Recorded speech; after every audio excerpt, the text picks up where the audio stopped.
que eu quase, na verdade, né? Até medo, né, cara? É maravilhoso, esse cara é maravilhoso, então é muito bom estar aqui com vocês. Falei pro Warren agora, falei, cara, passei o dia com vocês, então fui na academia, almocei, tomei banho, acompanhando tudo, cara, e é muito legal poder estar ouvindo experiências, ouvindo as pessoas do mercado, vendo meus amigos aqui participando, então, cara, muito, muito legal mesmo, e é uma oportunidade única a gente poder falar. Não sou artista, né? Não sou um artista, mas eu sou um cara mais técnico. Então, para quem não me conhece, eu sou Lucas Maia, hoje sou o comercial da MDOT, então sou suporte operacional comercial da MDOT. Então, a MDOT é uma empresa de TI especializada em audiovisual. A gente vende máquina, servidor, então tudo para audiovisual. Mas a gente não vende só uma máquina, então a gente reluta isso, né? Então, eu quero uma máquina a melhor que tiver, mas você precisa, então a gente sempre se questiona. Então a gente entra muito no processo. Será que o seu processo está otimizado? Então, realmente é muito legal poder agregar com esse conhecimento não só técnico, mas de operação também, de DaVinci Resolve. Sou certificado da Blackmagic em DaVinci Resolve, então é muito bom estar aqui. Aí, meu. E aí, então, hoje, pelo que eu estava conversando com o Diego ali também, nós vamos conversar com você e entender exatamente essa história de como montar um PC que atende às necessidades dentro do Resolve, na verdade. Na verdade, assim, cara, eu gostei muito agora do papo dos Juanes, Uhum, eles falaram ali, a resposta para a grande maioria das coisas depende. uhum, E realmente depende de muitos é verdade. fatores, né, cara? Assim, a gente vive aqui no Brasil, a gente estava falando mais cedo agora, 2 horas atrás, estava na academia ouvindo vocês falarem ali a dificuldade que a gente tem hoje de achar equipamentos, de achar GPU, de Sim. achar HD. Eu estou com uma dificuldade de montar servidores, porque os mineradores de criptomoedas estão devastando o mercado, né? Isso deu uma baixada Sim. agora, a gente já está melhorando a disponibilidade ali de placas de vídeo, de HD, mas a dificuldade que a gente estava tendo realmente de montar máquinas, no Brasil a gente sempre teve, agora Sim. estava pior ainda. Então, realmente, a gente entra no depende maravilhosamente bem, assim, né? Eu acho que a grande questão agora é o que realmente atende à sua necessidade, dependendo do tipo de trabalho que você realmente está fazendo, e, obviamente, tentar manter aquele processo de você ter uma expandabilidade, né, cara? De você comprar aquela placa-mãe certa, onde você vai Hum. poder trocar o que está ali, entendeu? Trocar seu processador, colocar uma GPU melhor, ter um power supply, né, cara? Uma fonte legal, para Uhum. você exatamente trabalhar dentro do depende, né? O que eu posso fazer tem que ter muitos gastos e manter um computador, né? Exatamente, exatamente. Bom, eu queria abrir primeiramente, como a gente está falando basicamente de DaVinci Resolve, que é Sim. a grande maioria aqui, né? São utilizadores, a gente está vendo aí os Mística da vida, né? Acho que eu nunca tinha visto aberto um Mística, né? É sério, cara. Mas, enfim, não. Mas eu queria abrir primeiro o System Requirements que a Claro. Blackmagic traz, né? Então, assim, para a gente observar, aí alguém vai falar assim, pô, vai ensinar a montar Hackintosh, enfim, a gente vai falar um pouco sobre as diferenças, né? Em estar num Windows ou em estar num Mac OS, né? Então, Uhum. acho que o legal de a gente começar a falar é realmente a diferença entre os três sistemas operacionais, né? Então, a gente hoje, com o DaVinci Resolve, a gente cumpre uma lacuna que os softwares de edição não têm, por exemplo, falando principalmente em edição. Quando a gente fala de edição, é Windows ou Mac, ponto. Não tem outro. Tem o Lightworks para Linux, mas não é uma realidade, pelo menos não aqui no Brasil, né? Uhum. Mas a gente tem, então, a possibilidade hoje de Linux. Então, a gente tem três sistemas operacionais abertos aí para a gente poder trabalhar, né? Então, com o DaVinci Resolve, e isso é muito legal. É, Dificuldades que eu vejo e questões muito importantes que eu levantaria sobre esses três sistemas operacionais, né? Na parte do macOS, a gente sempre fala de última versão, né? Quase, né? Não é a última, o Big Sur é a última, a gente já está indo para o Monterey aí, mas é super atualizado, né? Então, assim, a gente está falando que uma máquina de 2014 está virando o limite ali para ter o Catalina instalado e para a gente conseguir trabalhar com o DaVinci Resolve. Então, é, na parte de macOS, a gente já começa a limitar em sistema operacional, em idade de máquina, né? Isso é Uhum. muito importante, né? Na parte de Windows e de Linux é muito mais tranquilo essa parte de sistema operacional. Windows 10 é Windows 10, enfim, vai atualizando ali, mas não tem uma exigência de versão de Windows 10, né? Então, eu vejo isso como uma primeira parte bem fundamental. O que é melhor, Windows ou Mac? Eu diria, tanto faz, né? Tanto faz. Na verdade, até coloquei, a gente estava fazendo essa semana o curso ali de correção de cor pela Blackmagic. Uhum, Eu estava ali no chat, né, no Q&A, no Questions and Answers, e aí a gente falou sobre ProRes no Windows. uhum. Hoje já tem uma maneira de você soltar ProRes no Windows pelo DaVinci Resolve Sim, usando o VuCoder. Você já usou, sim. Gustavo? Cara, eu não usei. Eu normalmente uso o Shutter Encoder, mas eu, como sou um usuário de Nucoda, eu acabo jogando as coisas para o Nucoda se eu preciso pegar para o Resna. Uhum. Ah, boa. Hoje a gente já consegue, então, por exemplo, essa semana até a gente postou no Instagram da MDOT, a Uhum. gente até postou ali, é o VuCoder. VuCoder é uma solução bem legal para a gente exportar diretamente de dentro do DaVinci Resolve o ProRes. Então, Ele virou um plugin, não é isso? um plugin, exato. Agora que a API está aberta, na verdade ele aparece direto ali no Deliver, né? Então você Sim. instalando bonitinho, ele aparece direto no Deliver. E, cara, vira uma super oportunidade, uma super possibilidade de você. Agora, na verdade, eu vendia para meus clientes assim, falar, você precisa de ProRes? Então não vai para o Windows, você precisa de um Mac. Sim. Agora acabou, né? Na verdade, a Uhum. gente ainda tem a limitação no Linux, só com a licença da mesa grande, né? Da Advanced Panel, a Sim. gente consegue exportar ProRes. Então, o Linux fica ainda com a limitação do ProRes, mas o Windows, diria que a gente já não tem mais essa limitação, né? Sim. Enfim, eu trouxe alguns, eu não sei se ele vai trocar de aba. Trocou ou não? Sim. Não estou vendo, tô vendo só a minha tela aqui. Queria mostrar, porque muita gente não conhece, não tem acesso, e a gente tem nosso canal no YouTube, a gente gosta de falar realmente de uma maneira mais, menos técnica, né? Mais visual, né? Então, Uhum. que mais que eu preciso para montar minha máquina? Então, obviamente, um gabinete, né? E aí eu diria que a base para montar a minha máquina é a placa-mãe, né? Uhum. Cara, tantos tipos de placa-mãe diferentes, por que que eu escolho uma placa-mãe X ou Y, né? Você vai lá na Santa Ifigênia, você vai com a gente aqui montar a sua máquina, qual placa-mãe eu vou escolher? Então, principalmente, falando em Navigator Resolve, a gente tem que pensar qual processador eu quero, qual geração de processador eu quero, e é o que você falou de expansão, né? Aonde eu quero Exato. chegar? Eu vou colocar Uhum. rede 10 gigabit, eu vou colocar uma placa da Blackmagic, eu vou colocar, enfim, mais de uma GPU, eu vou colocar uma segunda GPU. Óbvio que a gente está na realidade brasileira e a gente não fica trocando de máquina o tempo inteiro, Sim. né? O VuCoder aí, boa, tava vendendo. É isso aí.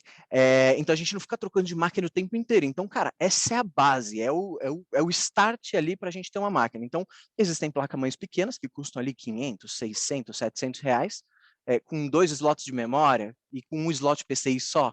Então, você só consegue Uhum. colocar placa de vídeo, não consegue colocar uma Blackmagic. Então, esse é o primeiro passo para a gente entender onde a gente quer chegar, né? A hora que a gente fala assim, legal, eu quero ter uma Blackmagic, eu quero poder ter uma Blackmagic, poder ter uma placa de rede 10 GB, aí sim a gente precisa de uma placa-mãe grande como essa aqui do exemplo. A gente tem até menores, enfim, tem de tudo quanto é jeito, né? Uhum. Mas eu acho que é um grande primeiro passo, e é isso o nosso trabalho aqui diário, de entender a necessidade do cliente antes, né? Então, o que você precisa, né? Segundo passo, e o mais, julgaria que essa é a base, mas esse é o mais importante, processador. Qual processador eu coloco na minha máquina? Ali nas specs, vou voltar.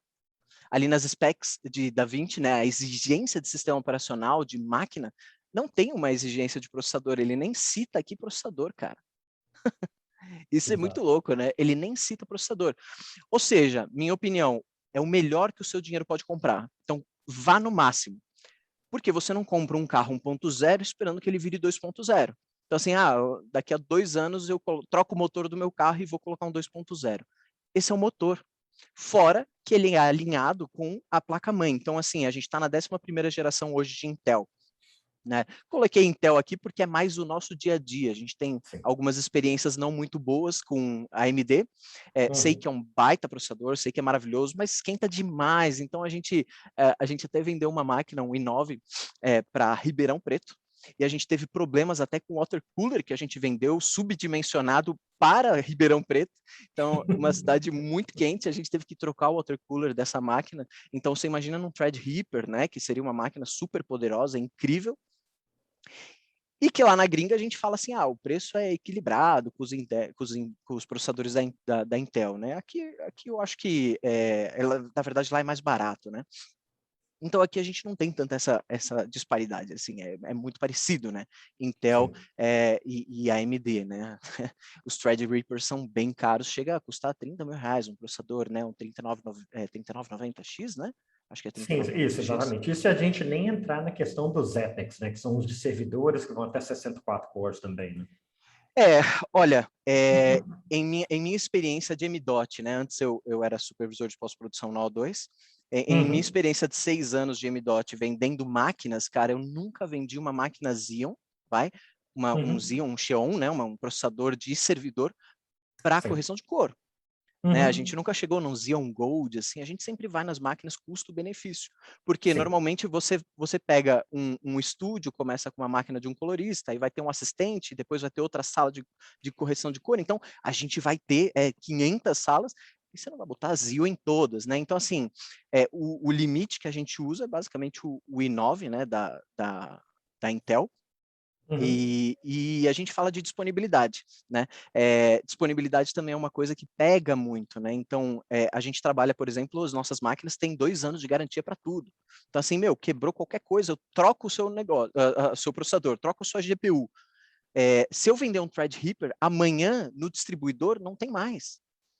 Né, eu vi até que o Romel falando que o 3950X é muito bom, realmente, mas aqui uhum. no Brasil a gente não tem disponibilidade. É. Hoje tem, amanhã não tem.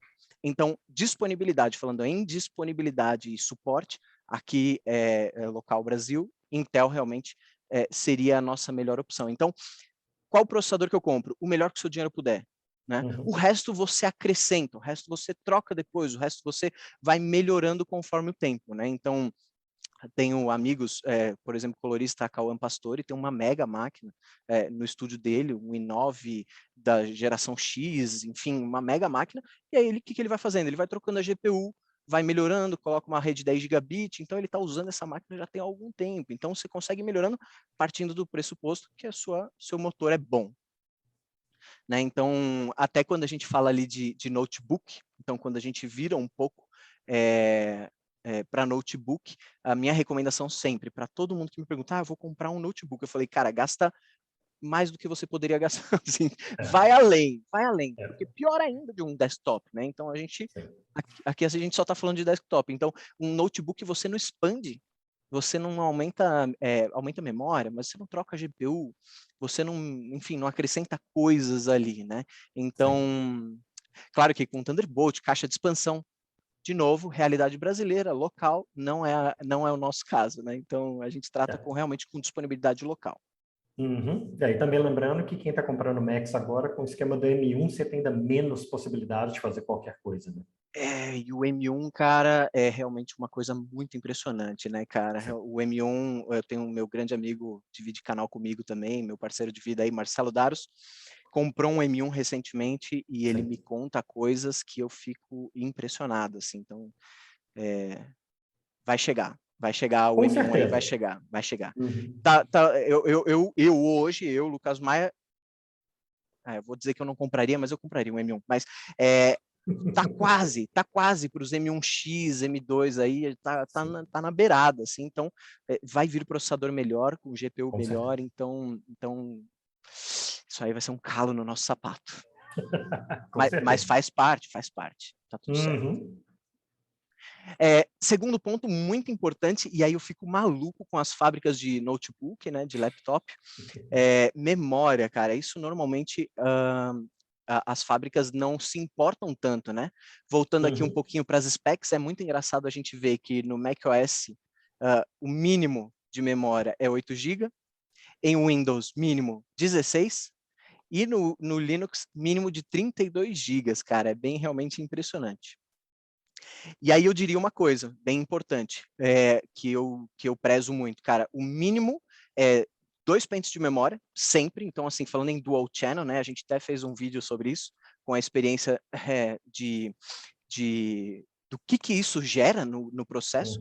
Isso gera o dobro do processamento. Então, se você está com um pente só de memória, então fala ali, Windows precisa de 16 GB, e realmente eu diria que o 16 GB é o mínimo para montar uma máquina. É limite já, né? É limite já, porque se você quiser abrir um DaVinci, um Premiere, um DaVinci, um Avid, você já está no limite. Então, 16, para mim, já é pouco, mas, enfim, acho que para começar, 16 GB é o suficiente.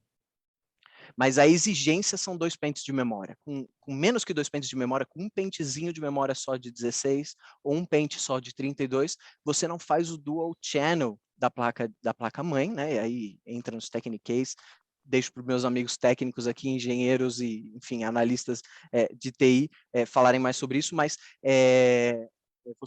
você tem a metade do processamento, seu processador não trabalha no nível que ele deveria trabalhar. Então, pelo menos 2 pentes de memória ali, ou de 8 gigas, né? Então, somando ali 16 gigas mínimos, ou de 16 gigas mínimos ali, né? Então, eu diria 32 gigas é uma boa máquina. Então, melhor motor que puder, então, de processador.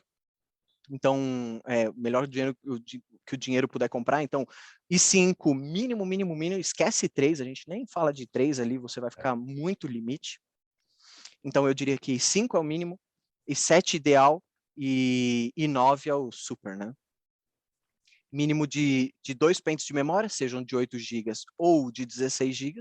Então, pelo menos isso, né? E a placa de vídeo. Placa de vídeo, para vocês, coloristas, rege basicamente todos os processos dentro do DaVinci Resolve, né? Hoje a gente tem ali ferramentas como Magic Mask, a gente tem as ferramentas, o Magic Mask é bem impressionante, na verdade, né? A parte neural ali dentro do DaVinci Resolve. A gente tem também aqueles face refinement, são muito legais, a parte de tracking, de noise reduction, tudo isso exige muito de GPU, né? GPU, para quem não sabe, é a placa de vídeo, né? Então, placa de vídeo, obviamente aqui essa é a melhor top do mercado, na verdade é a 3090 Ti, mas a 3090 é a melhor placa de vídeo que está no mercado hoje, custando aí por volta de seus 16 mil reais no Kabum, né, que tem ali o melhor preço do universo, enfim, com o suporte dele ali, mas 16 mil reais o início de uma placa dessa aqui, então, só que é uma placa de vídeo realmente que empurra, né? E aí, assim, então não tenho dinheiro para comprar uma dessa, não vou mexer. Perfeito, assim, não é isso. Não é isso, não é isso que a gente está falando. A melhor máquina e a melhor máquina para você é aquela que não atrapalha o seu processo. Então, se você está trabalhando e chegar num momento e falar assim, cara, não está dando, o export está demorando muito, eu preciso de uma máquina melhor, ou seja, você está girando dinheiro, você está trabalhando, então você precisa melhorar. Então, a grande graça de montar um desktop é isso. Hoje você está com uma 1050 Ti, por incrível que pareça, né? Por incrível que pareça, a gente retomou as 1050 Ti. Hoje em dia elas são a base, a média das nossas máquinas ali, 1050 Ti. 4 GB. O 4 GB de memória RAM de VRAM, né, de vídeo RAM, né, de memória de vídeo dentro da GPU é o ideal para trabalhar em HD, mínimo, né, para trabalhar em HD. Em 4K a gente já passa para 8 GB e em 4K a gente já passa para 8 GB e para cima de 6K aí a gente já tem que ir realmente para placas de vídeo com mais de 8 GB, né? Então a gente está falando aí nas 3070, 3060, que já tem 12 GB de memória de RAM. São placas de vídeo caras, não são placas de vídeo baratas. Então, uma 3060, por exemplo, com 12 GB de memória RAM, a gente está falando ali seu custo a 5 mil, 6 mil, né? Por aí. Então, mais ou menos isso, que seria uma máquina já mais para avançada, partindo da série RTX, né? Então, a básica eu diria que uma 1050 Ti, uma 1650 da NVIDIA, 4 GB, é o mínimo para trabalhar com cor ali, mínimo, em HD, né? Isso. Diria também que a diferença e o que a gente vem vendo com o decorrer do tempo sobre eu vou de AMD ou eu vou de NVIDIA, né? A NVIDIA se mostra uma placa de vídeo um pouco mais aberta, um pouco mais maleável com o DaVinci Resolve, então com atualizações de driver, mas que acompanham ali o sistema do DaVinci, né? Então você vê o aproveitamento melhor. E aí a gente vê um pênalti pelas AMDs. Então eu tenho uma máquina onde eu abro o DaVinci, o Premiere com AMD, dependendo do modelo da AMD, você vai ter problemas no seu Premiere. Então não são todas as placas de vídeo que têm o System Requirement da Adobe, por exemplo. Então são incríveis para a DaVinci, né? Uma RX 6800XT, uma 6700XT, as placas de vídeo da AMD. Mas quando você fala de outros softwares, você tem que checar a compatibilidade. Então, uma das melhores opções é você verificar os seus softwares, né? Então, qual é o software que eu uso? Ele se encaixa, qual é o System Requirements dele? Para o DaVinci, tanto faz. NVIDIA ou AMD, não vejo muito problema, né? Então, a gente tem essas duas opções no mercado.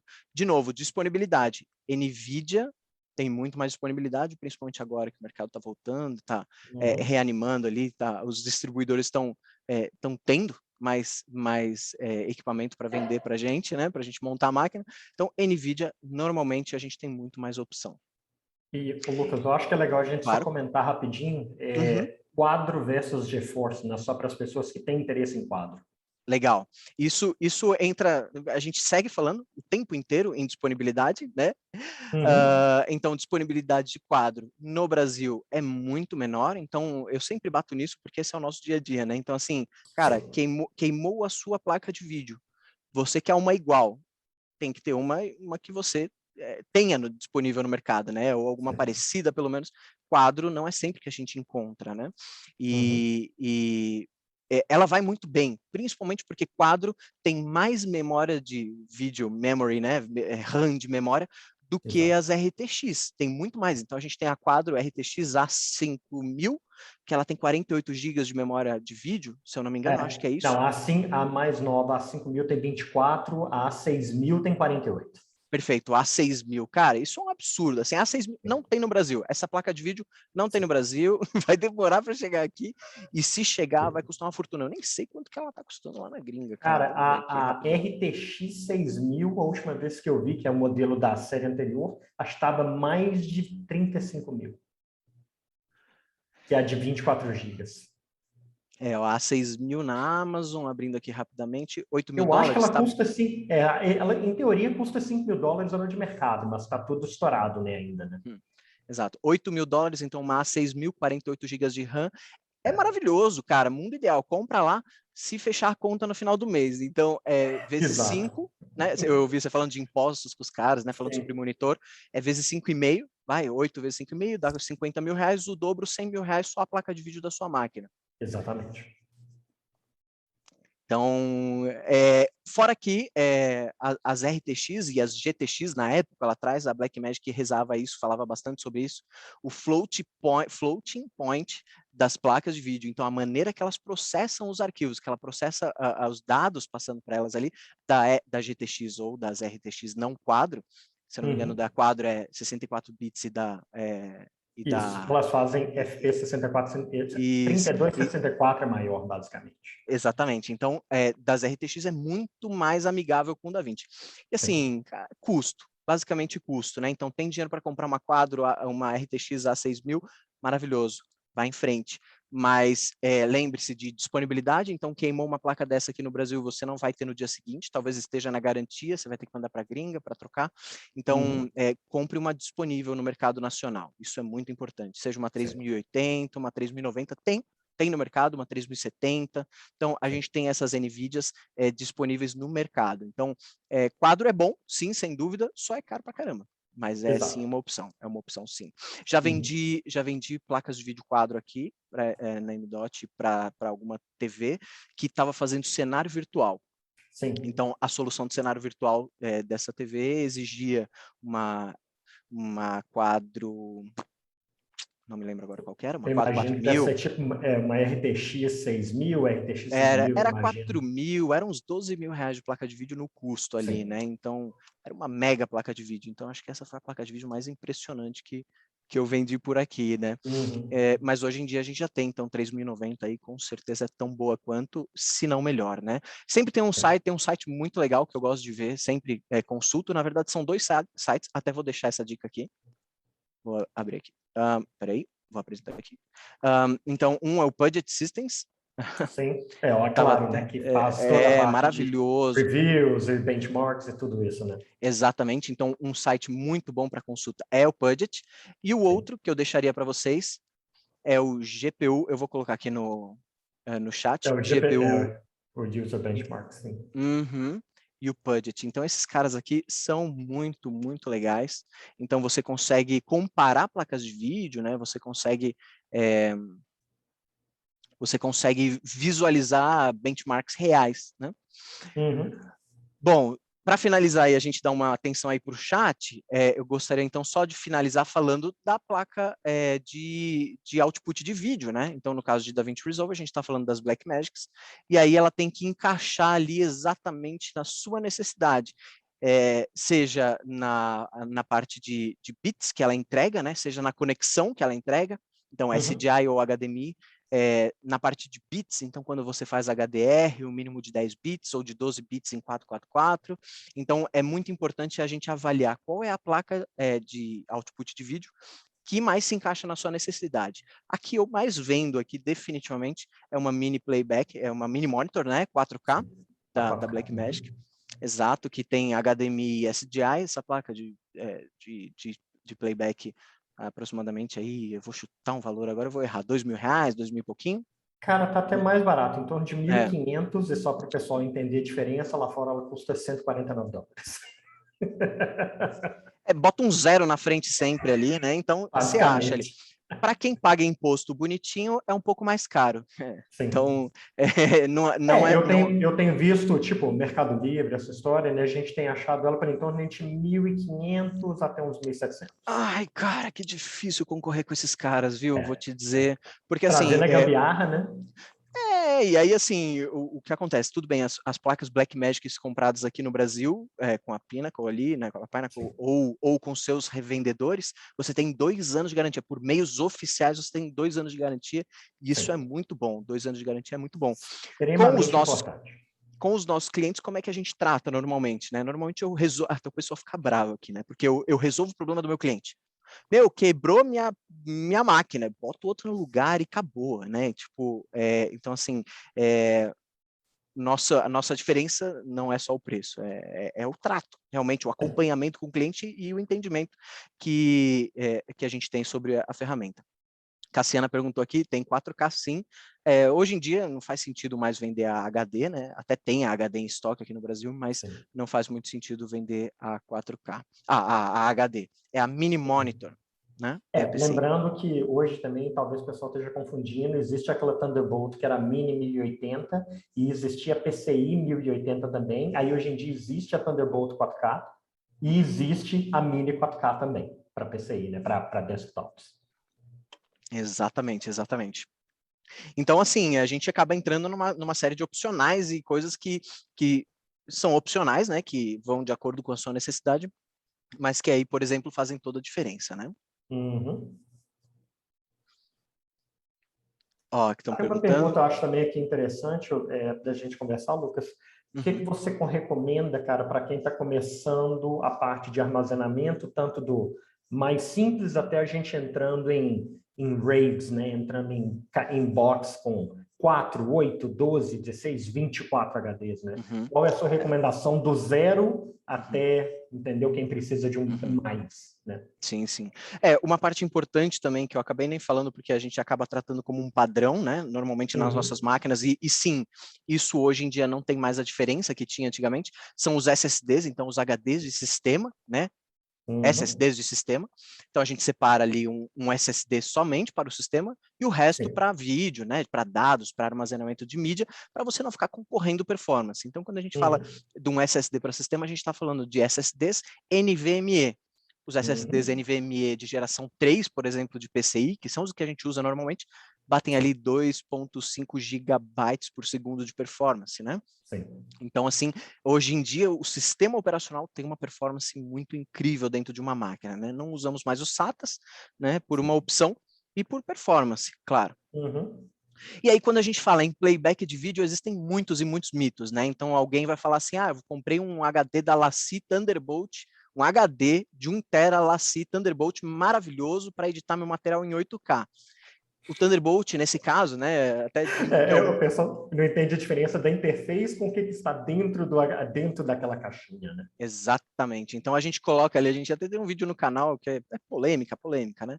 Que é o mito do Thunderbolt, né? Então o Thunderbolt é Uhum. maravilhoso, concordo que é maravilhoso para algumas coisas, para outras coisas é só uma maneira de ganhar dinheiro, né? É, Então assim, exatamente. esse HDzinho de 1 tera Thunderbolt, a gente viu na época ali, você pagava não sei quantos dólares a mais, né? Sim. Para ter esse HD Thunderbolt, que na verdade o USB 3.0 daria conta de toda a performance desse HD. O Sim. SSD, se o SSD a gente está falando de 500 a 2.500 hoje, a gente chega até 5.000, 6.000 gigabytes por segundo, Sim. 6 gigabytes por segundo, 6 gigabytes, segundo disso. exatamente. Eu sou de humanas, me perdoa, cara. Eu Eu brinco. entendo, eu também não sou de exatas, não. Exato. Então, 6 gigabytes por segundo. Os HDs startam ali em 150 megabytes por segundo, Sim. né? Enfim, no máximo ali 200 megabytes por segundo. Por isso Sim. que, dependendo do tipo de mídia que a gente usa, a gente precisa usar os RAIDs. Aliás, não só por isso, mas também por isso. Por um aumento de performance, né? Então, colocando dois HDs de 150, em RAID 0, sem absoluta segurança, sobe para 300. Uhum. Né, 300 megabytes por segundo. Que formato que exige todo esse absurdo? Cara, um RAW exige ali seus 300 megabytes por segundo, facilmente, né? Sim, Fala assim, exatamente. uma RED 8K exige 300 megabytes por segundo? Pelo contrário, RED é bem mais leve que um RAW, né? Por mais... Você precisa de muito mais GPU e CPU nesse caso. O gargalo é outro, então o gargalo muda de Exato. lugar. Uhum. Sempre. Onde está o gargalo? O gargalo vai Uhum. existir na sua máquina. Onde ele está e qual a melhor maneira de eu me livrar dele, né? Exato. Então a gente vai se livrando dos gargalos, entendendo, né? Então a gente até ensina ali no nosso canal a identificar gargalo em Windows e Mac.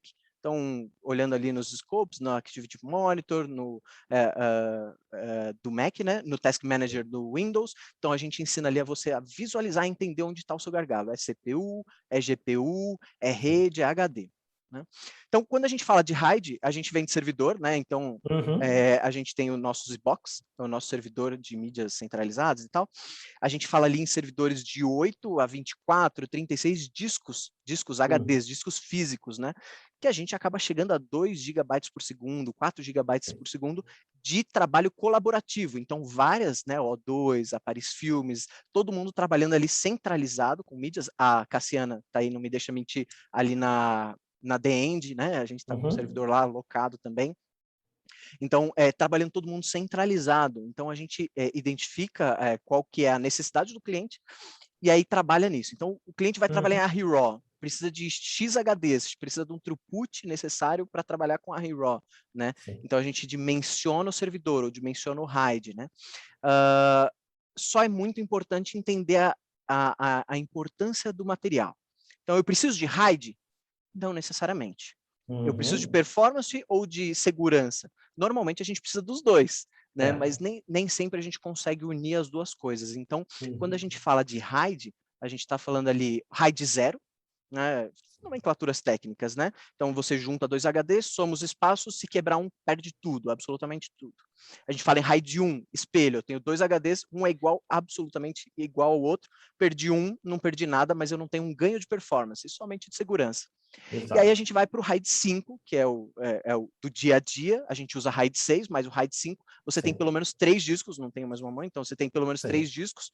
Se você perder um, você não perde nenhuma informação e você consegue reconstruir essa proteção. Então o RAID 5 é muito importante ali para quem se preocupa com segurança e performance. A gente consegue juntar os dois mundos. Quem se preocupa mais ainda com segurança, a gente pode ir para um RAID 6.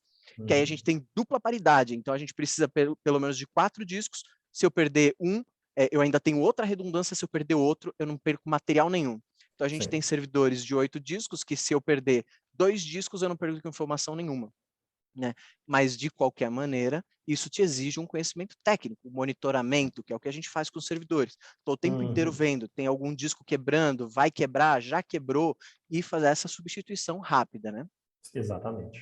E fora também que eu acho que é importante a gente manter uma diferença existe um porquê também, igual você falou, de montar uma máquina com um desses RAIDs, né, com um monte de discos normais físicos, que a gente chama de spinning plates, né, que são os giratórios, ao invés de SSD, que existe ainda uma diferença muito grande de preço. Se você quiser montar 36 SSDs de 8 teras, ao invés de 36 discos comuns de 8 teras. Então, ainda a gente tem toda essa questão de preço, que é muito diferente, e, obviamente, eu acho que vocês têm isso também, que são aqueles chamados híbridos, né? Que você pode ter discos normais junto com um pedaço de tipo 3, 4 discos, onde você tem um cache. Então, você pode ter um SSD onde certas informações que estão sendo usadas constantemente, elas existem em um cache mais rápido. Então, você pode trabalhar de uma forma híbrida também, né?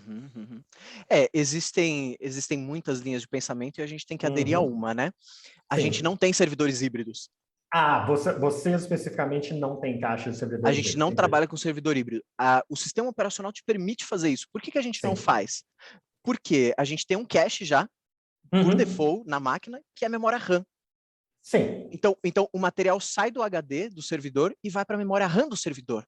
Uhum. Ele sai do servidor e vai para a sua máquina, ele vai para a memória RAM da sua máquina também. Uhum. Então, assim, isso funcionaria se a gente tivesse um acesso à mesma mídia muitas e muitas e muitas vezes, Sim. né? Muitas vezes, que não é o caso de grandes empresas ou de empresas com Sim. várias máquinas. Tá cada um dando play num episódio, tá cada um dando play num trecho de material. Sim. Então, a gente prefere aumentar a memória RAM, Montando o seu aumentar servidor, né? aumentar o espaço quente do servidor, colocar Sim. pelo menos 32 GB de RAM numa máquina para ter esse cache também e entregar mais rápido para o cliente final e não ter esse híbrido. Então, e legal de falar assim, até hoje a gente não vendeu nenhum Z-Box SSD, mesmo porque os SSDs de servidor não são esses SSDs comuns que a gente tem Não. para montar uma máquina, né? Então Sim. eles têm endurance, né? Que é Exatamente. quantos terabytes de material você pode escrever nele até que ele morra. Exatamente. A maldita Shiacoin mata um HD desktop, a Shia, que está todo mundo minerando aí pelo mundo, mata um SSD comum desktop em 30 dias, 20 dias. Sim, eu vi esses números aí, Você viu? inacreditável. Eu vi. Impressionante. Então, se a gente É. colocar ali numa O2 Filmes um servidor cheio de SSD desktop, esse servidor vai ter uma vida útil muito curta. Exatamente, infelizmente, que todo mundo tem que entender que nesse caso de velocidade é muito mais fácil você ter, hoje em dia, principalmente várias empresas, mas você também consegue comprar da própria Sony, a história toda, você pode comprar para as máquinas aquelas placas PCI, onde você coloca ali um número de NVMe, seja 2, 4, entendeu? E você pode criar um cache por máquina, onde você precisa de um acesso mais rápido, para algo específico, você tem que fazer um playback de aprovação no Resolve, você precisa que aquilo ali toque sem problema, e é um EXR 4K, alguma coisa desse tipo, você tem essa oportunidade também, mas pode continuar tendo o seu armazenamento maior, que está dividido entre todo o grupo, a empresa, mas certas máquinas podem tocar certas coisas ainda de qualquer forma. Exatamente, e assim, sempre, né? O que a gente sempre visa, nível Brasil, é otimizar o workflow. Então, a gente nunca vai chegar e falar que você precisa de um Z-Box, Flash, SSD, Master Blaster, antes de invadir o seu workflow, a menos que sejam vocês especialistas e entendidos do negócio, né? O Chiquinho, o monstro aí, né, do mercado, sabe muito bem o que ele precisa, né, de hardware, mas normalmente a gente revisita o workflow e fala, Sim. será que você precisa efetivamente disso? Será que você precisa de um servidor de 100 mil reais, onde 40 mil reais não te atende? Né? Uma máquina de 60 mil reais, né? Monstra, incrível, maravilhosa. Mas será que uma de 15 não te atende? E aí você consegue colocar 3 máquinas de 15? Né? Você consegue fazer 3 frentes de trabalho melhorando o seu workflow. Então, saúde, Diego. Então a gente coloca, então a gente sempre acaba questionando o workflow. e, enfim, eu adoro fazer isso, eu sempre tenho muito prazer em ajudar a vida das pessoas, ajudar os clientes a não gastarem dinheiro desnecessariamente, né? Então, esse é um dos lemas da MDOT, não ir além do que o cliente efetivamente precisa, ou trazer à luz e mostrar onde está o gargalo. Falar, o gargalo vai estar na rede, vamos fazer de outro jeito? Ou tá tudo bem, vamos assim, vamos melhorar o workflow, enfim, a gente sempre trabalha de uma maneira bem dinâmica nesse sentido. Meu velho, eu acho que a gente também vai ter que terminar daqui a pouco, mas tem uma pergunta interessante aqui, perguntando da M1. Quando vocês falaram dos M1, foi dito que mais para frente serão boas máquinas para edição. Quais são os pontos fracos no momento dessas versões atuais? Estou na dúvida dúvida mortal entre montar uma máquina ou comprar uma M1. O que você acha?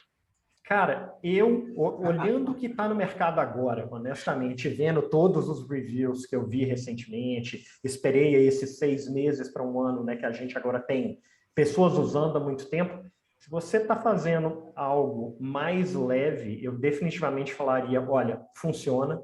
Eu não aconselharia se você estivesse fazendo aí o seu grading em 4K no DaVinci, loucura, um monte de coisa, a gente ainda tem certas coisas não funcionam muito bem, tem funções que ainda estão um pouco bugadas, né? Vamos dizer assim. Mas se você está trabalhando no seu Final Cut 10, entendeu essa história toda, eu diria que, olha, edição simples, se está ali o seu edição, está com proxy, essa história toda, eu diria que sim, dentro desse limite. Eu não compraria para trabalhar em Resolve exclusivamente num nível médio para alto, entendeu? Eu pensaria no investimento, porque você vai comprar uma máquina que não é expansível, e pode ser que o seu negócio, eu tenho 15 segundos, pode ser que o seu negócio mude daqui a pouco tempo. Então você investiu uma grana pesada, não, enfim, não tão pesada porque está barato, entre aspas, barato. 12 mil reais em média. Mas você não vai expandir. Então, se o seu negócio mudar, você casou com o negócio.